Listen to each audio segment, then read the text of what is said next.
Welcome to The Walls Within, the mental journey to elite performance. In this podcast, we're going to explore elite performance from the cognitive perspective. We're going to talk about how we think about things, how we hold up to the stress and pressures of demanding environments. Can we climb the obstacles in front of us and continue on the path, or will we succumb to the negativity surrounding potential failure? Thank you for joining us for this episode. My name is Curtis McElhenney, and I'm joined by U.S. Air Force F-35 pilot Dave Paolillo. Welcome, everyone, to episode 4 of the Walls Within podcast. Today, we're going to be talking about visualization and how it applies to not only my life in hockey, but Dave's as well, and the use of it in the Air Force. So to get us started, we'll jump right into it. I'll pass it off to Dave here, and he can discuss some of the ways that visualization is used within the Air Force, and especially in being a pilot. Absolutely. Thanks, Curtis. And thanks everybody for sticking with us and listening to episode 4. I know we've kind of been all over the place with some short ones, and then we had a really a mega long one last time, and we were kind of all over the map. So if you're tuning back into episode 4, thanks. And I appreciate it. And this episode, we're going to try to give you something a little bit more concrete, something that you can go back and kind of implement into your own bag of tricks, if you will. But we want to talk about visualization. For anybody that plays sports, you kind of understand and know that we sometimes call it shadow boxing. And so you'll be familiar with that concept of partly the power of positive thinking is seeing yourself being successful and rehearsing that in your brain. But one of the things Curtis and I were just chatting about before we jumped on here is, training your brain to do some tasks automatically that don't require conscious thought and the benefits of that. And so as we begin, I want to start by kind of reading a definition from an article that we found. And the article is, let me pull it up here so I can read it. It's basically an academic article. It's a study, and it's called Imagining Success, Multiple Achievement Goals, and the Effectiveness of Imagery. And it talks about tennis players, and it's really pretty interesting. We'll post the link onto our website and Instagram so you can have a look at it. But it's from a person by the name of Tim Blankert. And the second paragraph in it talks about a really, really good definition of what we're going to discuss. And it says imagery is a mental performance, and you can use the word visualization as well interchangeably, but it says imagery is a mental performance improvement technique that involves programming body and mind with the purpose of responding optimally in a performance situation. It doesn't specify the type of performance. And so again, the applicability to this technique is really widely known among a lot of different communities. And so I think that's pretty cool, and it's a good starting point. And so on the one hand, many of you have probably heard about visualization and seeing yourself be successful. And then if you constantly see that success, then it will just kind of come to fruition. The other piece of this, though, is something that we were discussing, and think of everybody that drives. And when you get in your car, there's not a whole lot of conscious thought with jumping in, turning the key, or in many cases now pressing a button, and starting the engine and putting the car from park into reverse, backing out, putting it into drive, and moving and clearing yourself out of a parking lot or a driveway. And many of us do that. Sometimes we're sending text messages. Sometimes we're actually talking on the phone while we're doing that. And for most people that manage to survive driving without getting into a daily car accident, most people would say that's a pretty automatic thing, right? And I agree, and I do it too. And so how do we take that simple skill that, if you remember when you were learning how to drive, how hard it would be, right? Curtis, I think I was like 15 when I started driving. Well, I think I took out cones on my first road test, and so I didn't do so hot. And so how do we take that to the point where here we are driving, all these years later, in some cases 30, 40 years later, and now we have it be automatic. All right. And so that came from repetition. But how do we do that when we don't get as much opportunity to repeat those steps? And so one of the things that we do, again, I'll take it to my experience as a pilot. And well before I even started flying fighters, I started flying small airplanes and Cessnas. And the applicability of visualization in that realm is again, trying to take as many of those conscious tasks and making them subconscious, making to the point where they kind of happen automatically. And so what we started to do is this concept called chair flying, and think of it the same as visualization and shadow boxing. And so, at least in the Air Force, and then even, like I said, even prior to civilian flying, civilian pilots are well aware of the concept as well. They will hand you day one of pilot training. You'll get this big poster, and it's pretty neat. It's a big poster, and it's a cockpit mock-up that you hang on your wall, and it is a mock-up of the airplane that you're gonna start flying. And the whole idea is that you park yourself in a chair in a quiet space, and you sit in front of that thing, and you go through your checklist.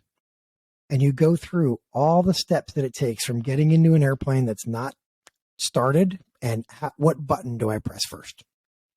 And so as you get faster doing that, the whole idea is to just build repetition and speed. And if you can take out your checklist and read and go, okay, step one,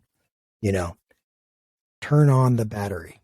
All right, where's the battery switch? And then you're looking going, I don't remember where the battery switch is. Well, you can kind of see that if it takes me that long just to walk through how to turn on the battery, this is going to take a while.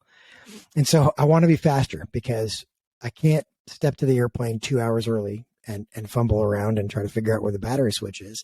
So I need to be expeditious and I need to get the airplane going.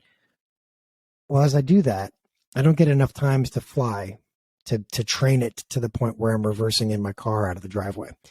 And so chair flying fills in those gaps, and it allows me to start with part task pieces, checklists, and run the ground ops checklist, and to get myself from an airplane that isn't running to an airplane that's ready to taxi. And so as I build this repetition and I visualize touching places on the poster, going through the steps of the checklist, it gets to the point where it's really pretty neat. I don't even need the checklist anymore. I'm still following the steps, but I have it there. And what I'll do is I'll knock out all those steps, and then I go back and I read and I go, yeah, steps 1 through 12, good. I knocked all those out, and I did it from memory. But then I back it up to make sure I didn't miss anything, because some of those things are vitally important. For example, armoring your ejection seat, something along those lines, right? And so what that chair flying does is that visualization. When you do that enough times, as we're learning to fly an airplane, we sit there and we challenge our brain. And we go through it, and then we go, okay, you know what? I'm going to do it quicker next time, and I do it again. And now, more than just flipping switches and touching places in the airplane on this poster, now I start working in things like radio calls. And I start making clearance delivery calls and start getting taxi clearance. And I make sure that those are tight. Because one of our objectives when we're flying, especially early on, is to have clear, concise, and correct communication with outside agencies. And so that's important. And then it gets to the point where I'm coordinating with somebody else that's sitting in the airplane with me, whether that be an instructor in a pilot training airplane, but that's gearing you up eventually for a crew airplane where you've got a crew and you're doing challenge and response items and stuff. But if I can visualize all this, and I don't even need anybody to do it with me, I can practice all that. And eventually what's going to happen is I can really, really steepen the learning curve by not just waiting for every cycle of sitting in the airplane to do it. If I'm doing it in between cycles of flying the airplane, I'm getting better exponentially. And so every 2 to 3 flights, if I'm chair flying in between, things are happening at a much faster rate, and the learning is happening at a much faster rate. And here's the really awesome thing. When you're learning to fly, it's kind of stressful not being good at it and being slow.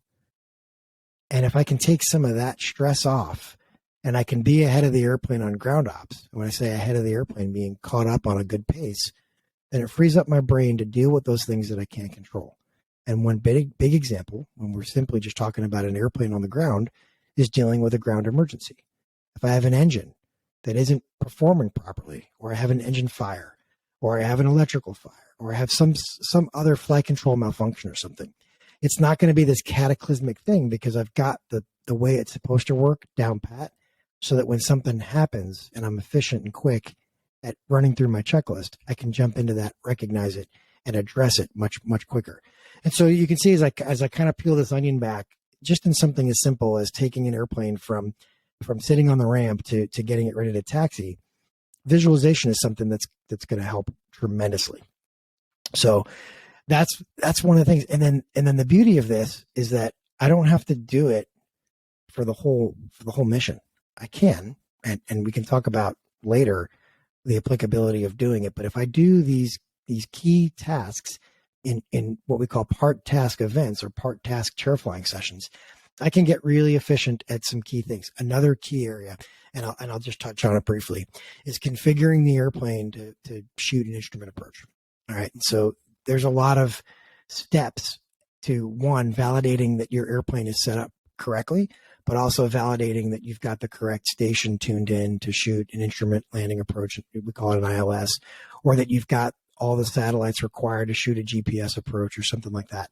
And so as you get really efficient at those steps, it becomes repetitive, and you can really, really amp up your game by doing it through chair flying. And we have found, I don't have numbers or data, but we have found that if you chair fly through this stuff, the people that don't chair fly, it's pretty obvious their performance is not as good as the people that do. And so that's a really interesting thing. And so think of the applicability in what you do on a daily basis, no matter what it is, and in sport, and you can really train your brain to achieve a much more elite level and much quicker too through that visualization. Does that make sense?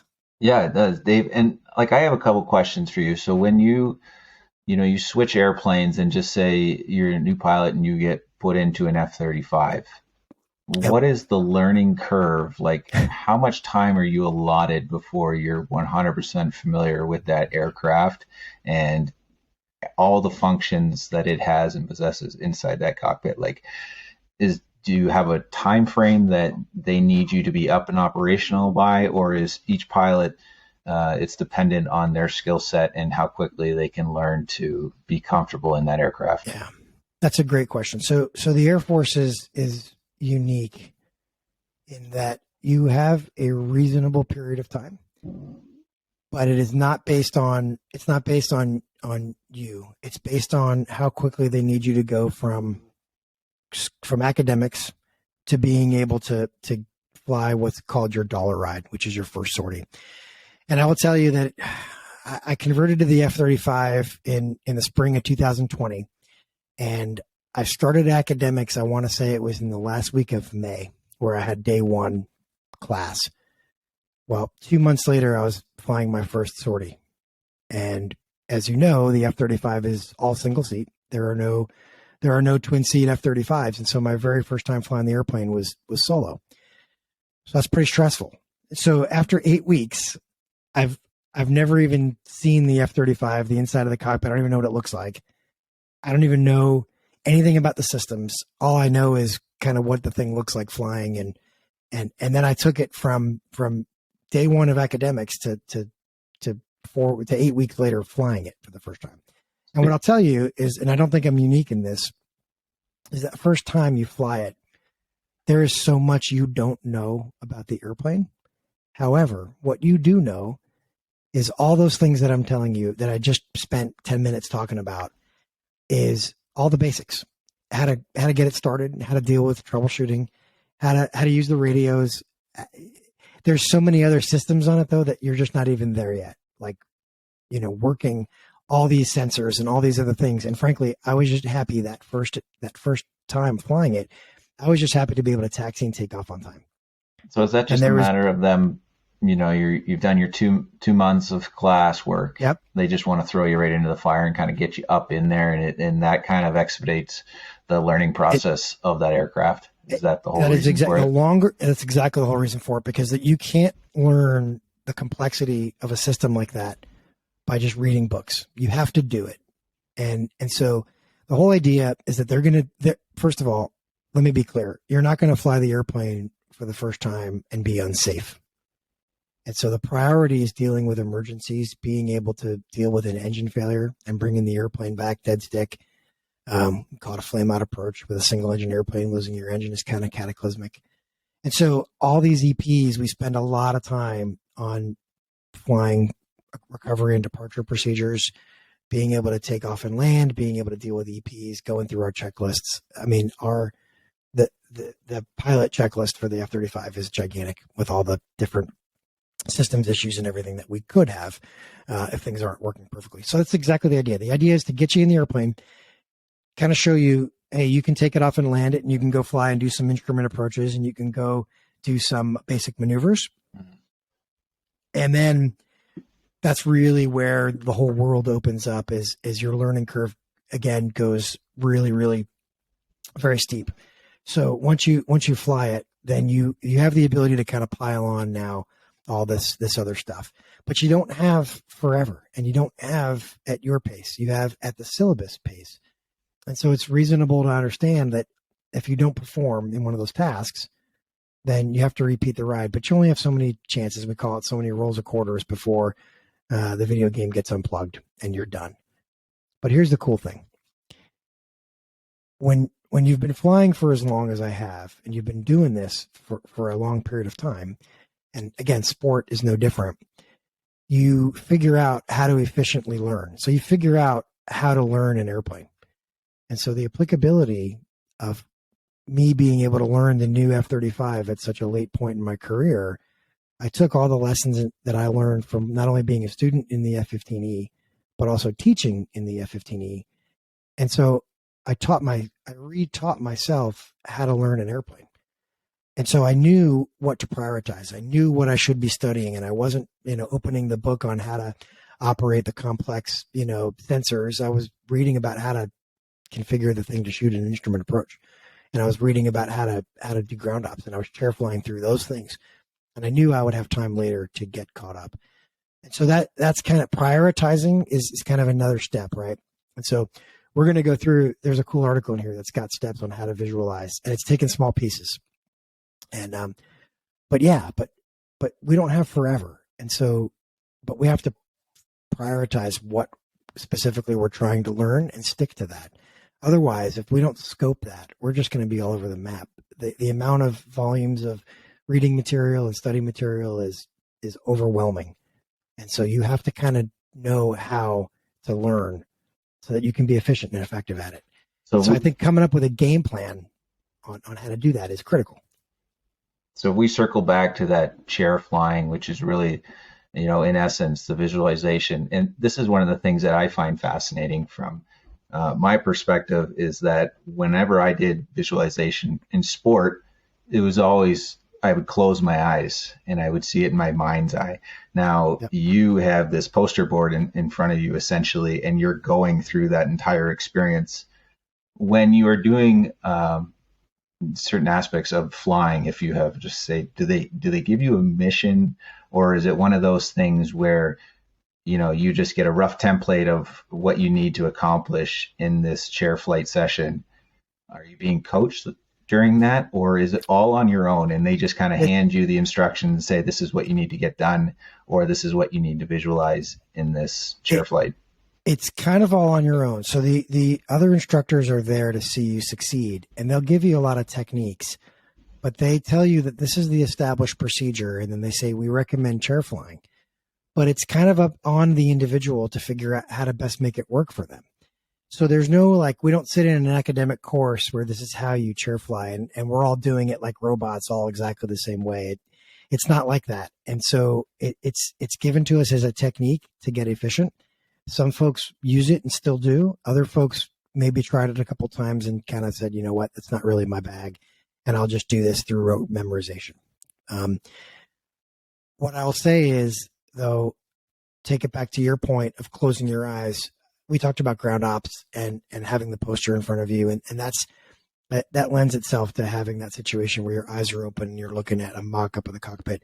But there's a lot of things we do that involve, when we do what's called BFM, which is essentially dogfighting.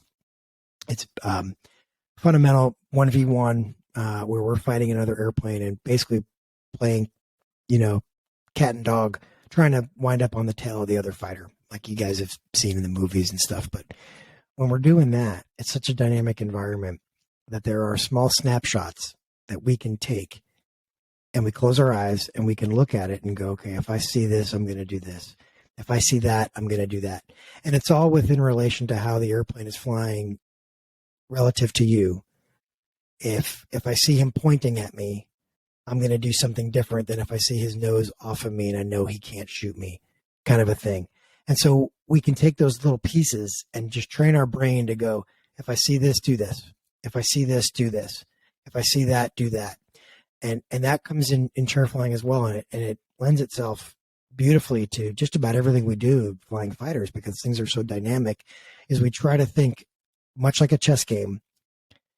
If we close our eyes and visualize all the possible moves that my rook can make on the board to bring it to bear, then that's kind of what we're doing. I'm trying to think 10 moves ahead. And if I can, the more of those moves ahead that I can visualize and see and develop repetition for, then the better I'll be when it happens. And I go, yeah, I trained my brain. I actually just thought of that, and I see it happen, and then I know what to do because I've rehearsed it.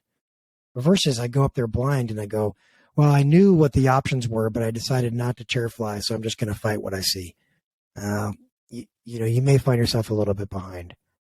It doesn't mean you can't perform. It just means that if you thought about your game plan prior to seeing it and you knew how you would respond to a certain stimulus, then you can bring it to bear quicker, I think.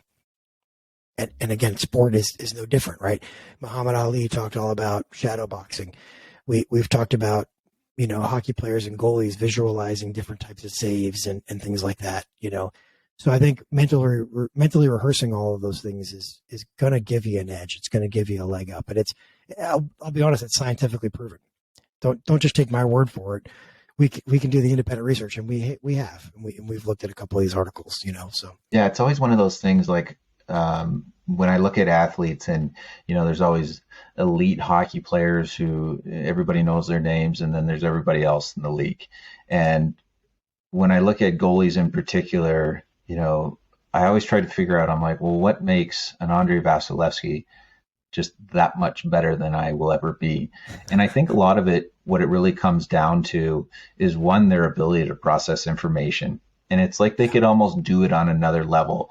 And I don't know if that's necessarily just because they have visualized certain scenarios over and over and over again, but I got to believe that there's something there that what Vasi could do compared to what I could do, it just came down to his ability to be able to process information that much faster and to pick up on a situation a split second faster than I can do it. I mean, certainly there are physical attributes to athletes and what they can bring to the table, but for the most part, everybody's in phenomenal shape. They're in peak condition. So that kind of gets taken out of the question because we can all control that side of it. But what we can't control is our ability to process information in a very fast-moving environment, like flying a plane or playing an athletic sport at a high level. And there are certain individuals that just seem to kind of rise to the top. Do you notice that with pilots? Is that something like where if there's a group of you all standing together and you fly the exact same plane, yeah, is it like that? Is there that one guy who's standing alone at the top, guy or girl, like whoever it may be, and it's very evident that they just possess a little bit more than, say, the next guy, and everyone else knows it? And you can see it really early on too. You really can tell. The Air Force does a really great job of taking fighter pilots and starting to groom them for our kind of our ultimate capstone, which is going to fighter weapons school. And it's the Air Force's equivalent of Top Gun. And if you go to Top Gun in the Navy, everybody knows that analogy. It's the same thing as going what we call WIC in the Air Force. It's the weapons instructor course, fighter weapons instructor course. And the Air Force does a really good job of identifying those people that do exactly what you're talking about. If you can be a standout among a group of fighter pilots as a fighter pilot and stand out among those folks, well, you're doing something right. And it's exactly those people that are doing what you're talking about. First of all, they have an uncanny ability to remember the books, to remember the rote knowledge of our trade, of ranges and timelines and numbers and all of the material that we need to study and prep. They have an uncanny ability to retain that and basically not only retain it, but also use it and communicate it in a way that helps them when they're talking about a mission and what it means and why and the assumptions. That's first and foremost. Second is usually they've got great hands. They're just phenomenal pilots. And it's, again, that's that mental connection. It's their reaction time. It's their maneuver selection. It's their level of precision. And so I will spare any of those guys that may be listening the embarrassment of saying their names, but I could literally rattle off a dozen folks right now who are in the elite of Air Force fighter pilots. They're in the top 1% easily. And it's that weird thing when you look at them and you just know they're different. And the beauty of it is many of these folks are very humble. They're incredibly credible in their trade, and they're really approachable. And so those are the three mantras of being what we call being a patch in the Air Force is humble, credible, and approachable. And so they exude these things, but they're just really smart and they're really phenomenal aviators. So they're awesome to be around. Many of them. There's always exceptions, but the majority of those folks that earn that patch are great. But it's literally like being around the Vazzy or the Marty Brodeur or something like that. When you stand out at that elite level and then you're a standout at that level, it's like holy buckets. It's like a whole new level. Do you have that's the same thing? I would call them like throwback type hockey players in essence, the guys who just show up and it looks as though it's just a natural ability for them. They don't appear to do anything. They're not in there grinding. They're not sitting in the chair constantly just going over and over and studying nonstop. They just hop in the plane and they just seem to have this innate ability to intuitively almost know this stuff. Is that those individuals, or are those people that just kind of, you almost get frustrated by them because you watch and you're like, I do twice the amount of work that you do to prepare for this experience, and you still seem to do it better than I do. There are those folks, but I will tell you that in this job and around the caliber of people that I have had the joy of being around for 19 plus years, it is, those folks don't succeed. They appear to do really well. They've got good hands. They show up. Things tend to come natural, but the folks that succeed are the grinders, and they're the ones that have a balance. Okay. They have a balance of the skill. They're talented aviators, but they also grind, and they're phenomenally committed to studying, being in the books, and doing all those other things that I kind of talked about. And so I have also seen people that start out just, they're average at best, below average aviators. And that's at their introductory level, but then they just keep going, and their learning curve never stops. And while somebody may have a pretty good, flow going and they're in a climb, these folks may start below them, but their curve just continues to go up. And again, I'm thinking of one particular individual that was a student of mine that I watched him just absolutely develop into a phenomenal aviator. And he didn't start out strong, but just kept grinding and grinding to the point now he's well respected in the community, and he's a weapons officer and just absolutely phenomenal. And so I see more of that than I see just the natural talent, because the natural talent can only go so far, but you're not going to have staying power if you don't have the work ethic to constantly try to get better. And so what's the corollary in hockey? I mean, I can't imagine that those naturally talented guys can make it for as long as they want to by not having the hard work and the camaraderie and teamwork and all those other things too. No, because I think everyone at that level, similar to you reach a point where, the talent no longer gets you by. And, I would liken that to, we could say an undrafted player or a player that was drafted in the low rounds of the draft. And before you know it, they're a first line player in the NHL, and they're a rock star. And, it's like they came out of nowhere, but the reality is, no, they didn't come out of nowhere. It's just, they've had this slow kind of incrementally increasing level. And then all of a sudden, they peak, and it just seems to catch everyone off guard, and they explode. And before you know it, they're superstars. And it's well deserved because they've been grinding. It's just nobody's seen it. Nobody's heard it. Yeah. They also have a lot of grit and perseverance and things that we can dive into later, but they are truly the remarkable ones to watch when you look at the progression of it. And like anything, especially with flying an F-35, it's like, well, we're looking at the top 0.01% of pilots in the world, and same with professional athletes. You just see this polished product on the ice, and you kind of tend to forget some of the things that took time behind the scenes. And one of those big things is the visualization, the ability to see yourself doing something. And, the thing about, at least in sports, I can only practice for so long before my body burns out. But I can go and sit on my couch and I can close my eyes and I can replay a situation over and over and over again. And I can add so many different elements to it that the practice time, provided I'm willing to sit there, can go on and on for as long as I need it to. And those are such valuable reps that I can't get on the ice, only because I cannot create that situation on the ice for more than, 2 to 3 hours at most before my body just shuts down and I can't do it anymore at high level. That's exactly right.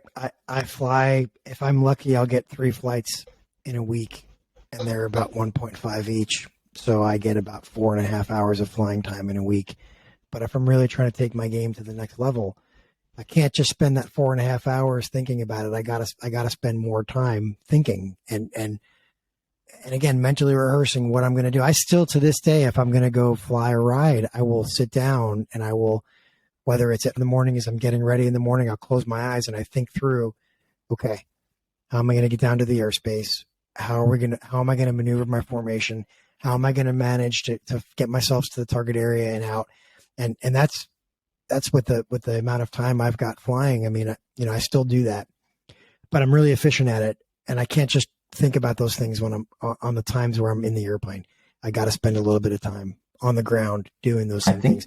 I really think, again, I don't have any proof, but I really think I'd be willing to bet a pretty good chunk of money that the difference maker in this type of discussion are the people that have that mental focus to rehearse themselves over and over again being successful and taking them to the next level. And I think that is really one of the common threads among really elite performers of the elite, is those people that do that. And I wish we could hear from more people about their secrets, but there's tons of articles. And so there's this other article that we had, it's from 2009.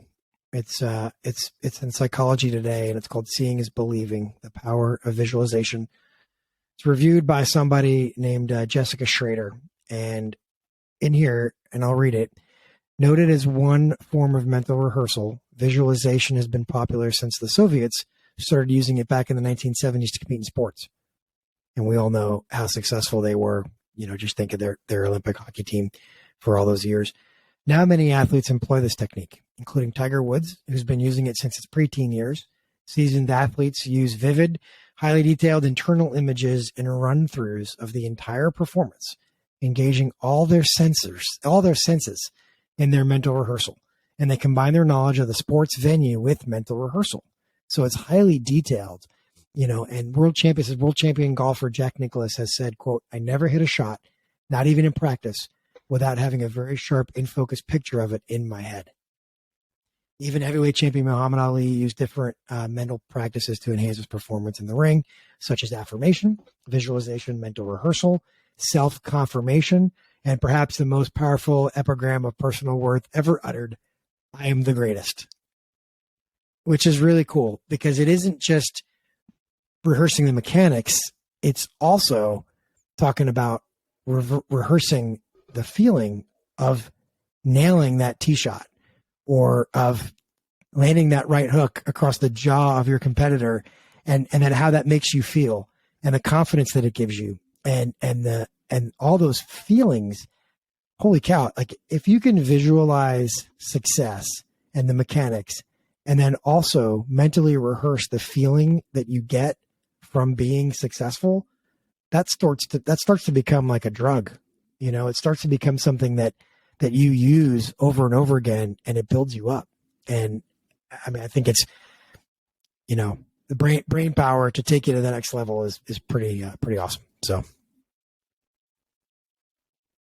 Yeah, and I think for me personally, where the power of visualization really comes into play was, the mental rehearsal of certain situations allowed me to be calmer on the ice when I was doing my job. So when a situation presented itself that, I hadn't seen before or whatever, a lot of times what would happen is, your heart rate shoots through the roof and right. You get this giant hit of dopamine, and all of a sudden it's like you just light up. But when you visualize things and you rehearse it over and over and over again, when new situations arise, I felt my body was so much calmer, more relaxed on the ice. And when you're calm and relaxed in that environment with all those people around you watching, it's a much easier task to perform than it is when your heart's racing and you have all this heightened sense of emotion, and you can't really focus. And so that's really what I noticed, was that my ability to focus and be calm and controlled on the ice was much greater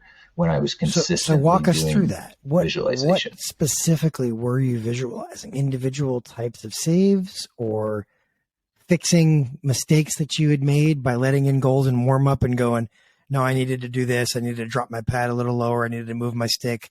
What sorts of things were you actually visualizing? Or was it more esoteric, like where you're visualizing feelings and thoughts and stuff? Yeah, I would visualize movements, particular movements, power play situation, rush situation, individual shooters. Cool. You get a book on players and, the top players, and they have certain things that they like to do, and teams, all sorts of situations. But what was key for me was attaching, a feeling to it. I think that just kind of anchors that movement, that sequence a little bit better if you just kind of go through the motions and there's no real feeling behind it. So, if I'm doing something as simple as a recovery save, like a rotation with a lateral push that I stay on the ice, I could physically feel that with my eyes closed, making that movement. I could see it and I could physically feel it. And for me, just replicating that over and over and over again. Yep. So the RVH, the reverse play for goaltenders, yep. Big technical play these days. You have to hit your post at a specific spot and be very, very consistent with that. And it's a very hard movement on your knees. I have a couple knee surgeries to prove it.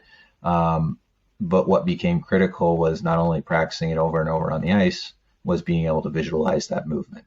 And once that movement becomes consistency, it allowed me to connect two different parts of my game. And I always coach kids on this. You're connecting your game from above the goal line to your game behind the goal line. And elite players, what they're trying to do is they're trying to take your eyes off of all 5 players on the ice that are trying to score on you. So if the puck's behind me, there's 4 players that are potentially in front of me.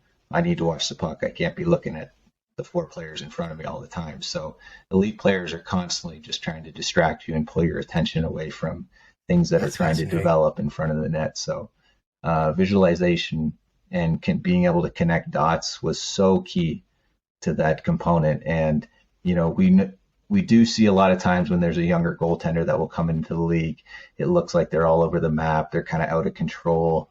And a lot of that is they're experiencing all these new experiences, just like you were when you hopped into that flight after 2 months of studying. Right. It seems to be an overwhelming situation. Well, visualization is a way to expedite that experience and to kind of gain that knowledge where you can say, okay, now I'm going to be much more calm, controlled in this environment. So it's not going to feel like an overwhelming situation. So I think, so one question I have is, when you visualize yourself doing those things, do you see yourself in the first person?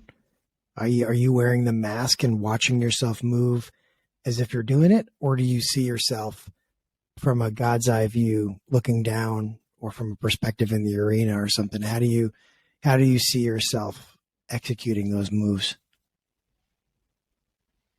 from your own eyes? For me, it was always from my own eyes. It was first person perspective. And, that just felt a much better way for me to connect the feeling and anchoring that emotion to what I was, actually accomplishing or trying to get done. Watching something from a top down view, I was just never really able to connect any emotion to it personally. And that could just be me, in my experience, visualizing. Everybody else has different abilities and capabilities and how they see things. So people listening, this is the mental journey to elite performance, right? And so what are we talking about? This visualization concept. And I think it can be used in a way that takes you to another level in whatever it is that you're trying to do. And it can take away some of the stress and pressure and some of those performance anxieties that you may have by going, hey, how do I round the corner? How do I take my game to the next level? And it can be in anything. And I think it doesn't just have to be in sport or in flying. It can be in anything. But when you mentally rehearse not only the mechanics or the task, but you mentally rehearse the feelings and the reactions and the way your body responds to certain things, you can kind of prepare for it. And therefore, if you're not being caught off guard by your emotions and by your reactions, then I think you can really increase the level of performance. And I think that's kind of the whole goal. Again, taking it back to, how do we get to the next level with visualization? Obviously, you've heard from Curtis and I think we're believers. Let's spend the next couple minutes, Curtis, if you don't mind. I want to share this. You found this on a website called Sport Psychology Today. And again, we're going to post this link as well. It's from August 2012, and it's from a guy by the name of Matt Neason, and that's Neason. If you want to look it up. Again, the title is The Power of Visualization, and he's got 5 tips, and it's 5 tips that will change your experience. And I would encourage you to take a look at this, because I think you and I have just described doing all of these, and I wanted to leave those of you that are listening still. I wanted to leave you with these tips. Practice one makes perfect. There's 2 key concepts, it says. The first is your practice needs to be consistent. 10 minutes a day, every day, is always going to beat an intense hour-long session once a week, and that makes complete sense. Split a small portion of your day every day to do a little bit with this concept, with visualization. The second principle is to stay positive. Don't laugh at yourself or self-deprecate and go, I can't believe I'm doing this. I'm closing my eyes. I look like a fool. What am I doing? I'm sitting in a dark room meditating. Stay positive. And if you don't see immediate results, just stick with it. It says here, even if you can't summon crystal clear images just yet, you'll gain huge benefits from your practice. It still works. Just connect to the image in whatever way you can. And so that's tip 1. All right. Curtis, anything on that one? Okay. Yeah. So tip 2, visualize what you want. Again, one of the most powerful effects of good visualization is that it programs the subconscious brain. You want to think of the subconscious brain as a self-guiding missile. I love that. Being a fighter pilot, I kind of love that. When a self-guiding missile is fired, it starts moving towards its programmed target, and it does it automatically. So those are the kinds of things that I talked about early on when we started pulling out of your driveway. Visualize what you want. And then the problem with most people is that they program their subconscious mind with negative coordinates. And I think those negative affirmations and that negativity in I'm not good enough, or, I've got no business being in here, or something like that. Well, that's just going to chip away, because you're going to visualize the doubt. And I know for me, I'm a terrible goalie. I think I'm a pretty decent fighter pilot, but I'm a terrible ice hockey goalie. And every time I let in a goal, I beat myself up, and I go, what am I doing? I'm 45 years old playing beer league hockey. I got no business. Well, guess what? My game is not going in the right direction if those are the things that I'm saying after every shot. And so that's kind of what they're talking about, is don't program your subconscious mind with negative coordinates. So that's visualize what you want. That's tip 2. Tip 3 is shift perspective. He talks about walking you through an exercise of what do you see and feel. And he talks about whether or not you view your visualization in black and white or color. And it's really fascinating, and I'll leave it at that. But one of the things he says in here is, with each breath, you relax a little bit more, continue to relax and breathe.